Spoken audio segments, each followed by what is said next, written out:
السلام علیکم ورحمۃ اللہ۔ پیارے بھائی مشتاق، آپ نے یہ بھائی صاحب کی ویڈیو بھیجی ہے، غیر مقلد کو چیلنج دے رہا ہے، کہتا ہے کہ ہر دفعہ مقلدوں کو ہی صفائی دینی پڑتی ہے تو ہم ہی صفائی کیوں دیں؟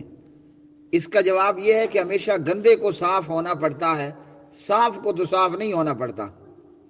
جو گندا ہے نا، گندا جس پہ گندگی لگی ہے، گندے کو صاف ہونا پڑتا ہے۔ صاف تو آلریڈی پہلے ہی صاف ہے، صاف تو پہلے ہی صاف ہے۔ آپ اس بچے کو صاف کریں گے کہ جس بچے نے اپنی شلوار میں پوٹی نکال لی ہے؟ کیا خیال ہے نا مزے کی بات؟ آپ اس بچے کی صفائی کریں گے کہ آپ کے اس بچے نے شلوار میں پوٹی کر دی ہے، مطلب موتر دیا ہے، پخانہ کر دیا، پیشاب کر دیا۔ اب ایک ماں کے 3 بچے ہیں، اس مولوی کے بھی شاید 3 بچے ہوں، جو غیر مقلد کہہ کر پراپیگنڈا کر رہا ہے۔ اس مولوی کے 3 بچوں میں سے ایک بچے نے شلوار میں پوٹی کر دی، کیا ماں باقی 2 بچوں کی بھی شلوار اتار کر ان کو استنجا کرائے گی کہ صرف اسی کو صاف کرے گی جس بچے نے شلوار میں پوٹی، پخانہ، پیشاب کر دیا، موتر دیا ہے؟ تو یہی جواب ہے اس حضرت مقلد صاحب کو کہ آپ کو صفائی اس لیے دینا پڑتی ہے کہ گندے بھی آپ ہو۔ ہمیشہ گندی جگہ کو صاف کرنا ہوتا ہے نا، جو صاف ہے وہ تو ویسے ہی خیر سے صاف ہے، تو مقلدین کو اس لیے صفائی دینی پڑتی ہے کہ یہاں گند ہی اتنا ہے۔ ایک بات۔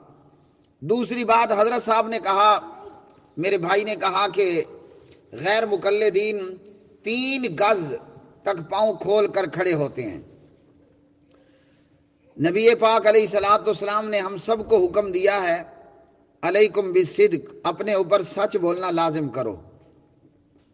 کہاں پر اہل حدیث 3 گز تک ٹانگیں کھول کے کھڑا ہوتا ہے؟ اس مولوی صاحب نے، میرے بھائی نے کہا ہے نا کہ 3 گز، تو کون اہل حدیث ہے جو نماز میں 3 گز تک اپنے قدموں کے بیچ میں فاصلہ رکھتا ہے، 3 گز اپنے پاؤں قدم کھول کے کھڑا ہوتا ہے؟ یہ جھوٹ ہے، یہ جھوٹ بات ہے۔ 3 گز کو یہ بھائی سمجھتا ہی نہیں ہے، اسے شاید یہ بھی نہیں پتا کہ 1 گز کتنا لمبا ہوتا ہے، اور پھر 3 گز وہ کتنا لمبا ہوگا۔ تو یہ کیا ہے؟ یہ جھوٹ ہے اور مبالغہ آرائی ہے، سوائے جھوٹ اور مبالغے کے کچھ نہیں۔ پھر اس نے اس بات کا جواب بھی خود کر دیا، اس آدمی نے اس بات کا جواب بھی خود کر دیا کہ جس کو گندے ہونے کی وجہ سے ہر مرتبہ صفائی دینی پڑتی ہے، مطلب آپ کہہ لیں صفائی کروانی پڑتی ہے۔ جیسے بچے نے پوٹی کر دی تو ماں اس کو مارتی ڈانٹتی بھی ہے کہ بدتمیز، شلوار کے اندر کیوں پوٹی کی ہے، شلوار کے اندر کیوں پوٹی کی ہے؟ وہ جا کر جہاں پوٹی کرنی تھی وہاں پر پوٹی کرتے۔ ٹھیک ہے جی، اس نے جواب بھی خود کر دیا۔ کیا کہا؟ اس لیے یہ اس طرح کرتے ہیں کہ حدیث میں ہے کندھے سے کندھا، قدم سے قدم ملا کر کھڑے ہو۔ تو ایک جواب تو یہ ہو گیا۔ کہا کہ پھر نماز با جماعت کے علاوہ کیوں کرتے ہیں؟ تو میرے بھائی، اہل حدیث نہ نماز میں 3 گز پاؤں چوڑے کر کے کھڑا ہوتا ہے جماعت کی نماز میں، اور نہ ہی نماز با جماعت کے علاوہ اہل حدیث 3 گز پاؤں چوڑے کر کے کھڑا ہوتا ہے۔